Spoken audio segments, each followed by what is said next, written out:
Please, stop pushing, I really can't take it anymore. The concert venue was packed with people, but the man behind me was clinging to me like a leech. And of all things, I was wearing a miniskirt today, which only encouraged him to take advantage of the situation. He actually lifted my skirt, pressing tightly against my buttocks. Just then, someone in front of me bumped into me, and I stumbled backward. The next second, I felt something slide in, and my body instantly froze. My name is Mandy, a die-hard fan. So, in order to be noticed by my idol in the crowd, I completely went all out today. I not only wore the heaviest makeup, but also my most daring outfit. A deep V-neckline revealed a dazzling expanse of white skin, swaying with every step. The bottom half consisted of a miniskirt that barely covered my thighs, paired with pure white stockings that tightly hugged my legs. I was certain I was the most eye-catching person in the entire venue. But when I arrived at the venue, reality hit me hard. The entire stadium was packed to the brim, and I was instantly swallowed by the surging crowd. Forget about my idol noticing me, I couldn't even move an inch. All I could do was desperately stand on my tiptoes and scream at the top of my lungs, "Husband, take me away." Unexpectedly, this innocent remark attracted the worst kind of trouble. My idol didn't notice me, but it attracted a disgusting pervert. After I shouted those words, I felt someone behind me bumping into me repeatedly. At first, I thought it was just accidental contact due to the crowd. After all, bumps and jostles are normal in such a place.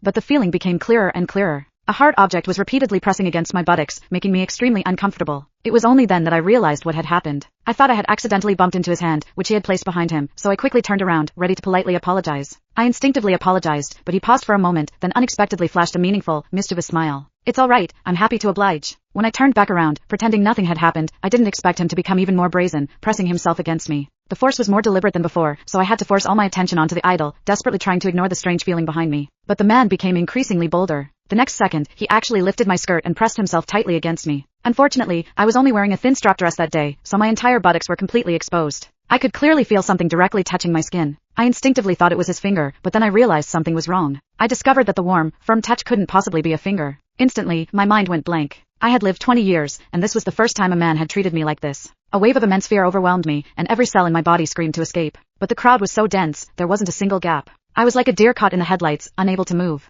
I instinctively tensed my entire body, trying to resist the fear with my rigid posture. The moment my buttock muscles tightened, I inadvertently clamped down on that so-called finger, and a strange tingling sensation instantly spread through me, making my face flush. What confused me even more was that I didn't reject this feeling. In fact, deep down, a hidden sense of anticipation arose. The man behind me obviously took this as tacit consent, so he became even more audacious, repeating the action several times until the foreign sensation could no longer be ignored. I'm a sheltered college student, always following the rules, but today, at a crowded concert, I was manipulated by a complete stranger. Instantly, an indescribable feeling of humiliation surged through me. I wanted to cry out, but my throat felt like it was being squeezed by an invisible hand. I couldn't make a sound. Even worse, the force behind me pressed the thin strap tightly against my body, and a strange, sharp pain spread through my limbs, lingering stubbornly. The next second, I involuntarily let out a soft moan. The immense shame made me want to disappear on the spot, so I bit my lip hard, desperately suppressing the sound that threatened to escape, my throat aching. The deafening music and the frantic screams around me became his perfect cover. Everyone's attention was focused on the stage. Click the link in my bio to get the full story for free.